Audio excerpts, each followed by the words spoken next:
있을 텐데요. 자세한 내용들 알아보겠습니다. 하이투자증권 이비즈니스팀의 이성호 부장과 함께합니다. 안녕하세요. 네, 안녕하십니까. 네, 먼저 대외적인 변수들 어떤 것들이 있는지 화면으로 짚어보겠습니다.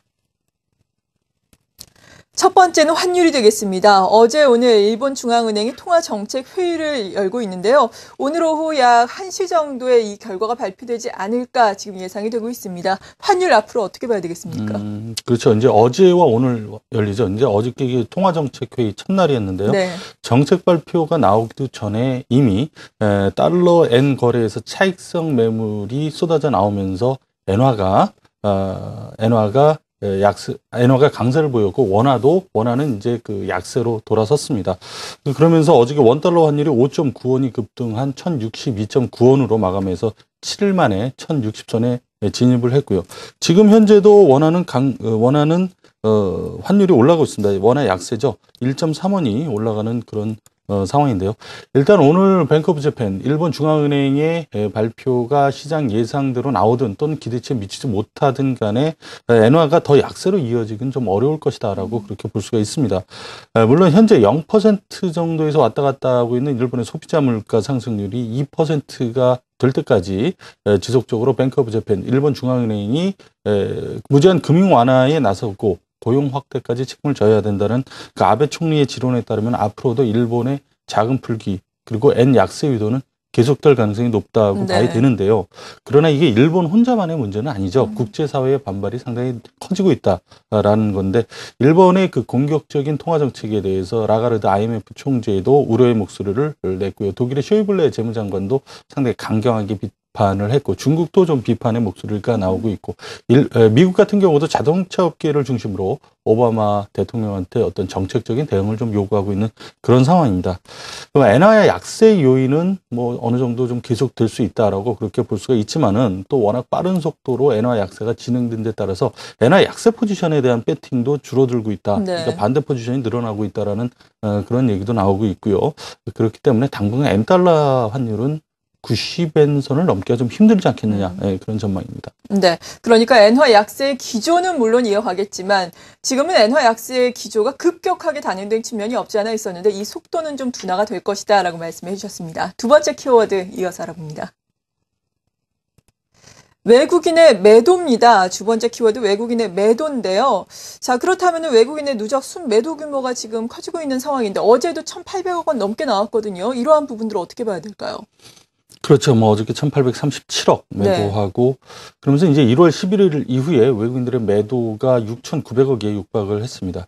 자, 외국인들의 매도 원인 중에 하나로 지목되는 것이 이제 뱅가드 펀드에서 매물이 나오고 있다. 뭐 이건데 실제로는 그렇지 않다라는 게 확인이 됐습니다. 그러니까 그 외국인들 그 뱅가드의 한국물 비중 축소가 지난 10일부터 시작이 됐는데요. 그래서 그 매주 4%씩 25주에 걸쳐서 매물을 내놓고 이제 비중을 줄이겠다는 게 거의 그대로 딱 4%가 줄었습니다.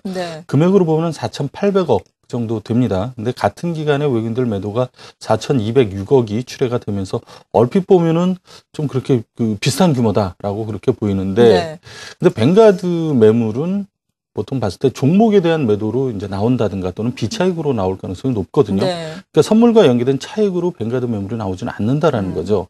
근데 지난주 비차익 매수가 비차익은 1,136억이 순매수됐습니다. 종목에 대한 매도는 1,132억이고요. 그리고 플러스 마이너스는 거의 제로 수준이고 결국 뱅가드 매물을 다른 외국인들이 흡수했다. 이렇게 볼 수 있는 부분이죠. 사실은 이 비차익이라든가 또는 종목에 대한 매도가 4,800억이 나와야 되는데 이게 플러스 제로 정도 수준이니까 그거를 다른 외국인들이 샀다. 이렇게 봐야 되고요. 결국 그럼에도 불구하고 외국인들의 매도가 나온 이유는 차익에 대한 매도. 지난주에 이제 그 같은 기간, 그러니까 그 4,210억 이 11에서 16일 사이에 출회가 됐다는 거죠. 차익 순매도로. 이것 때문에 이제 그 외국인들의 매도가 강화된 것으로 보이고 그것 때문에 시장이 좀 주춤했었는데 지금 프로그램 차익 순매도 잔고가 차익 잔고가 한 6조 3천억 정도에서 5조 정도로 좀 줄어들었습니다. 상당히 뭐 1조 3천억 정도 줄긴 했지만은 과거 평균에 비해서는 상당히 높은 수준이고요.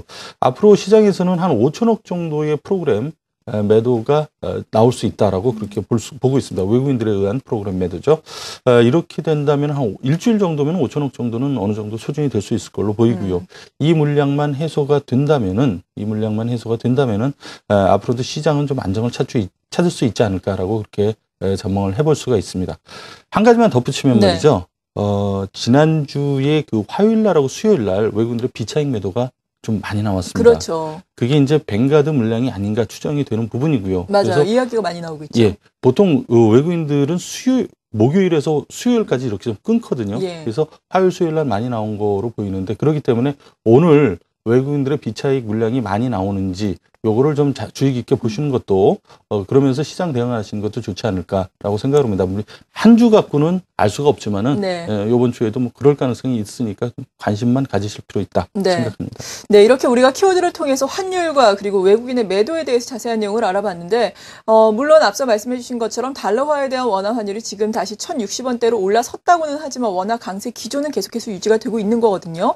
과거의 사례로 우리가 비춰봤을 때 이렇게 원화가 강세가 보였을 때 외국인의 매수세가 오히려 들어왔던 때가 많았었단 말이죠. 그렇다면 최근에 이렇게 외국인의 매물이 나오고 이러한 이유가 앞서 말씀하신 차익 매도 때문인지 아니면 엔화 약세 기조도 한몫을 하고 있는지 전반적으로 어떻게 해석을 해봐야 될까요?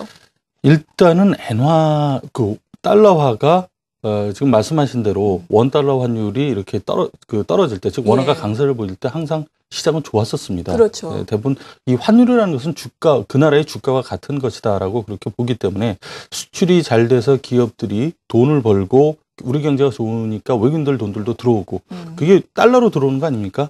또 달러를 원화로 바꾸는 과정에서 원화 강세 현상이 나올 수밖에 없고요. 원화 가치가 올라갈 수밖에 없습니다.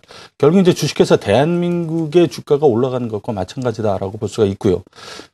반대로 이제 글로벌 경제가 상당히 좀 나쁘고 위기가 닥치면은 돈들이 빠져나가죠. 원화에서 달러로 바꾸면서 빠져나가서 사실 통화 가치가 떨어질 수밖에 없습니다. 그렇기 때문에 과거에도 이제 원화 가치가 올라가면은, 즉 환율이 떨어지면은 증시도 화랑이었고, 반대로 이제 위기가 됐을 때 환율이 이렇게 올라가면은 증시도 상당히 좀 나쁜 그랬던 상황인데 지금은 반대란 말이죠.